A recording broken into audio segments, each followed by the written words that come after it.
You've heard it your whole life. Invest in the market. It's how wealth is built. And that's true. But what nobody told you is that the market is also one of the most efficient wealth destruction machines ever built. Not because it's rigged, because most people who enter it have no idea how it actually works. They see a rising number on a screen. They feel the pull. They act. And the market, patient, mechanical, indifferent, takes their money. This video is not about scaring you away from the market. It's about showing you exactly what you're walking into. The mechanism, the psychology, the hidden layers. Because the investors who survive, who actually build wealth here, are the ones who understood the game before they played it. So, let's begin. Strip away the jargon. Strip away the screens and the tickers. At its core, the stock market is an auction. A continuous, never-ending, globally connected auction, where the item being sold is ownership. Ownership of companies. When a company wants to raise capital, money to grow, to expand, to build, it has a choice. Borrow it or sell pieces of itself. When it sells pieces of itself to the public, each piece is called a share. And the moment those shares are available to buy and sell freely, that company is public. The stock market is simply the infrastructure that makes that buying and selling possible. Organized, regulated, open. Think of it as eBay, but instead of old furniture, you're bidding on fractional ownership of businesses. And unlike eBay, it runs 6.5 hours a day, 5 days a week, with trillions of dollars changing hands. That is the machine.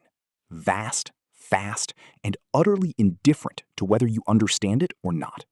Before a share exists on any market, it has to be created. This is called an initial public offering, an IPO. Here's how it works.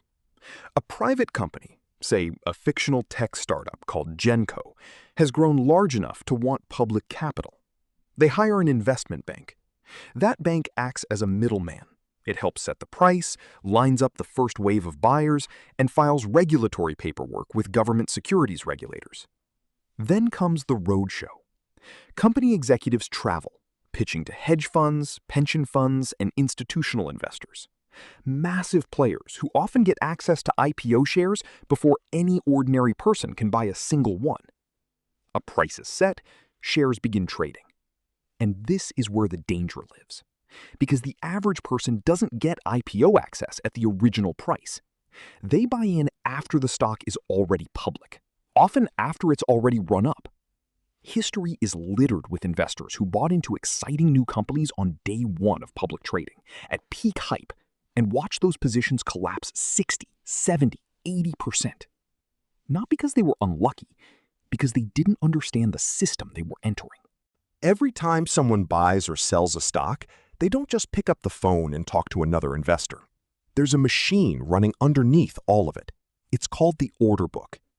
Think of it like 2 lines at a market stall. One line, buyers. Each buyer holds up a sign with the maximum price they'll pay. Other line, sellers.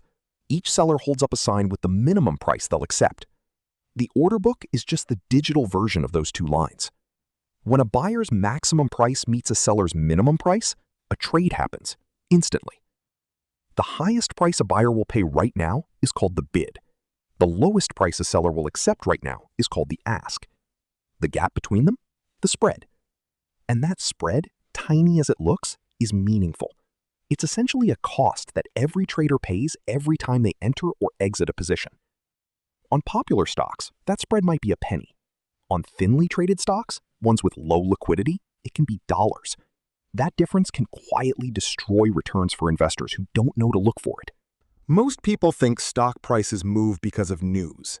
A good earnings report, a bad quarter, a product launch. And those things matter, but they're not the whole picture. Price moves because of one thing: imbalance. When there are more buyers than sellers, prices rise. When there are more sellers than buyers, prices fall. News is simply a trigger that causes that imbalance. But here's what they don't teach you. Not all buyers and sellers are equal. Institutional investors, pension funds, hedge funds, large asset managers, move billions at a time. When they want to buy a large position, they don't just click a button. If they did, the price would rocket before they finished buying. So they break their orders into thousands of small trades, spread over hours or days. They use algorithms. They use dark pools, private exchanges invisible to the public. Quietly, systematically, accumulating. Meanwhile, a retail investor sitting at home sees a stock moving and thinks they've spotted something. Often, they're seeing the wake of a ship that already sailed. This doesn't mean the market is broken. It means it's layered. And the layer most people play on is the shallowest one. When you click buy, someone clicks sell. Let that settle for a moment. Every single trade you make has a counterparty, someone on the other side of the transaction who believes the exact opposite of what you believe. One of you is right. Now ask yourself, who is that person? Because sometimes it's another retail investor, just like you. But often, it's a market maker. A market maker is an entity, often a large financial firm, that sits between buyers and sellers. They constantly post both a price to buy and a price to sell. They profit from the spread. They absorb imbalances. They keep trading flowing. They are not your adversary, but they are not your ally either. They are indifferent. And sometimes it's a quantitative trading algorithm, a machine that executes thousands of trades per second, analyzing patterns that no human can detect in real time. This is your competition, not other amateurs. Professionals with decades of research, massive computing power, and institutional access. This is the arena. The question is not whether you can beat them every day. The question is whether you even need to. Here is the part that most financial education skips entirely. The market doesn't just challenge your analysis, it challenges your neurology. Daniel Kahneman, Nobel laureate, pioneer of behavioral economics, showed that the human brain runs on two systems. System 1, fast, emotional, instinctive. It kept your ancestors alive on the savannah. System 2, slow, rational, deliberate. It's the one you actually need in a market. The problem? Markets are designed, structurally, almost accidentally, to activate System 1. Red numbers produce the same neurological response as physical threat. Gains produce the same dopamine spike as social approval. This is not weakness. This is your biology operating exactly as designed. Kahneman also proved that humans feel the pain of a loss approximately twice as intensely as the pleasure of an equivalent gain. This is called loss aversion. In practice, it means investors hold losing positions too long, hoping to break even, and sell winning positions too early to lock in the good feeling. Barber and Odeon's landmark research found that the most active retail traders earned returns roughly 7 percentage points lower than the least active traders. More activity, less return. Every trade you make that isn't driven by strategy is driven by System 1, and System 1 is almost always wrong in markets. Behavioral finance has cataloged dozens of cognitive biases that affect investors. Here are the 6 most dangerous, the ones that cost real people real money, quietly and repeatedly. 1. Confirmation bias. You find information that agrees with what you already believe and ignore everything that doesn't. 2. Recency bias.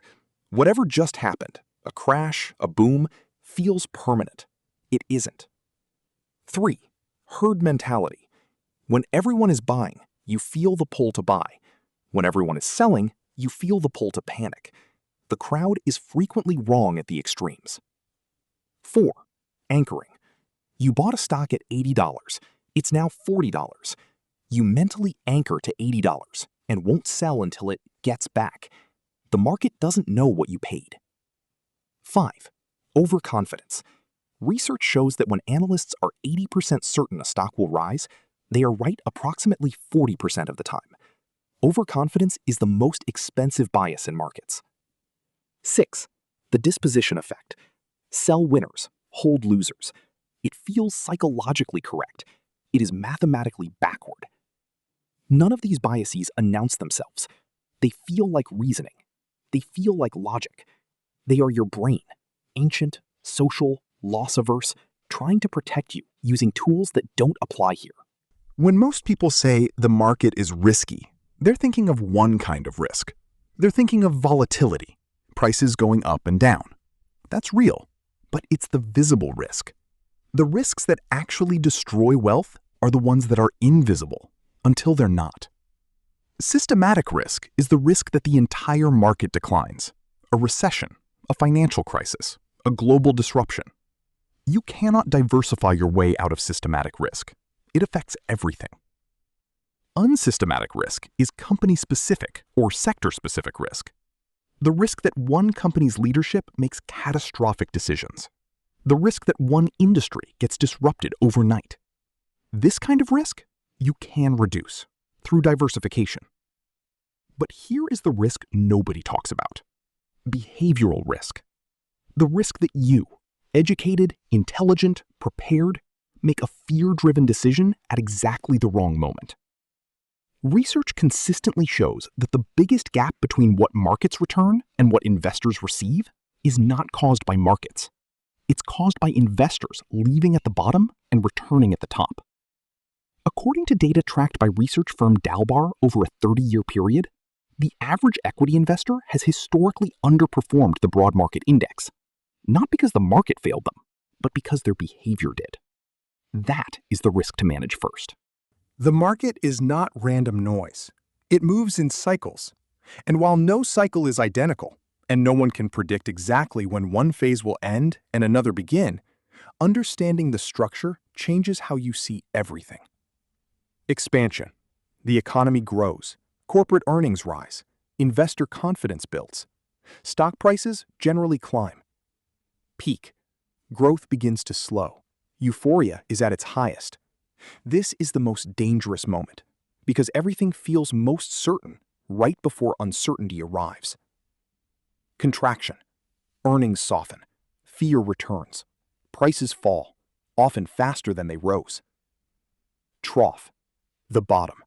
Pessimism is maximum. This is, historically, where the best long-term opportunities exist and where the average investor is most likely to be fleeing the market entirely. Recovery. Confidence slowly returns. Early money, patient money, begins to see gains. The cruel irony of market cycles: the moments that feel safest, the peak, are often the most dangerous.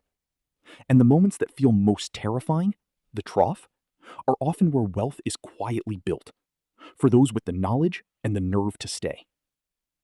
Understanding cycles doesn't mean you can time them. It means you stop being surprised by them. You read a headline, you react.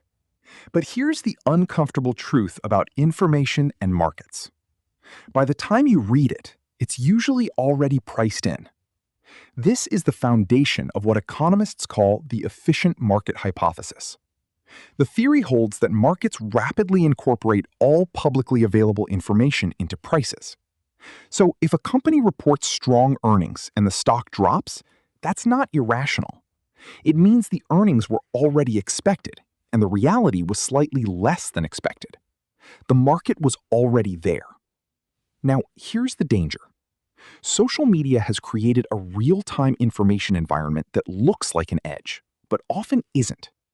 A stock trending on a financial forum might already have professional traders positioned ahead of the retail surge. The excitement that draws you in is sometimes the fuel being used by larger players to exit. This is not a conspiracy, it's mechanics. Smart money moves before news is obvious. Retail money often moves after. Understanding this doesn't mean paralysis. It means developing a framework, a set of rules that defines when and why you act. Not because something felt exciting, but because your criteria were met.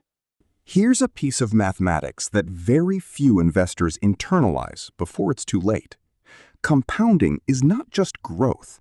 It is growth on growth. Exponential. Relentless. But compounding has a silent partner, a requirement: time. In a hypothetical example, Imagine $10,000 invested in a broad market index fund, earning a historical average of approximately 8% per year, which is a figure often cited in academic literature, not a guarantee of future returns.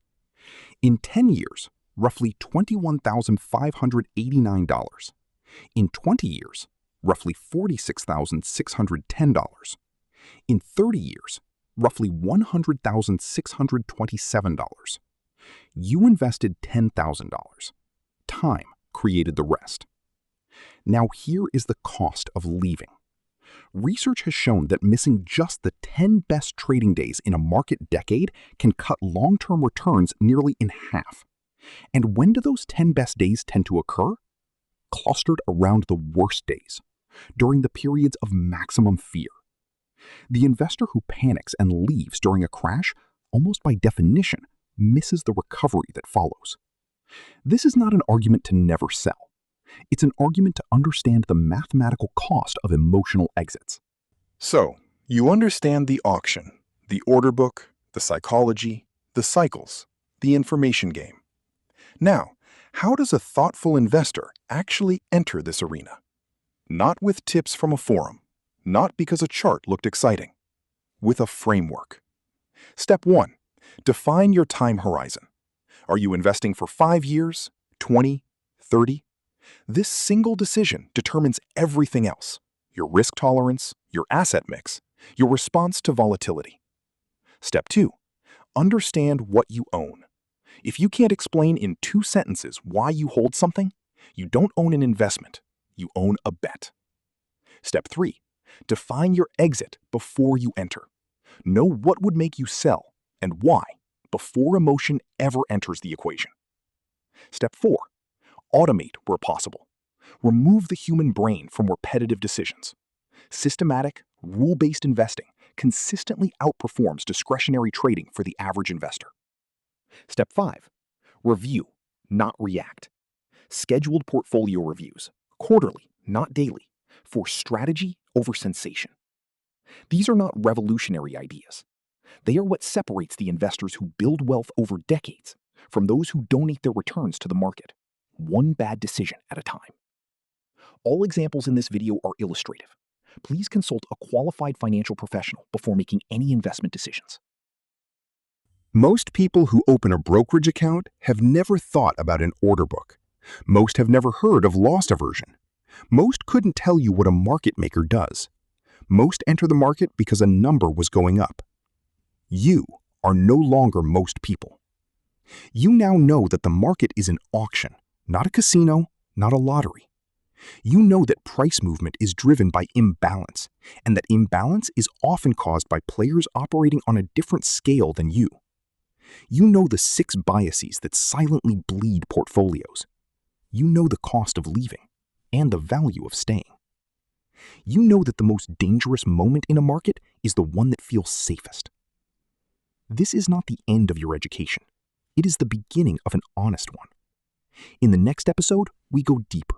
How to read a company's financial health, what the numbers actually mean, and how professional analysts separate real value from noise. Until then, think before you click. The market will be there tomorrow. The question is whether you'll still have your capital. This video is for educational purposes only. Nothing here is financial advice. All examples are hypothetical. Please consult a qualified financial professional.